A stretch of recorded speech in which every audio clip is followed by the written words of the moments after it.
Valentine Day is here, and this melt in your mouth crazy cake is one of the most delicious chocolate cake that you can bake at the last moment.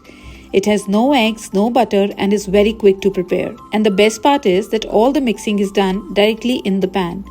So start by adding flour, sugar, cocoa powder, baking soda, and salt in an 8-inch spring form pan. Now give it a good mix with a wire whisk until everything is incorporated. Add oil, vanilla extract, vinegar, instant coffee, and hot water and whisk again until completely combined. Now spread evenly with a spatula and bake for 30 to 35 minutes in a preheated oven at 180 degrees Celsius or until a toothpick inserted in the center comes out clean. Now once baked, let the cake cool completely and meanwhile prepare the ganache. Add heated cream into the chopped chocolate, let it set for a minute and then stir until smooth.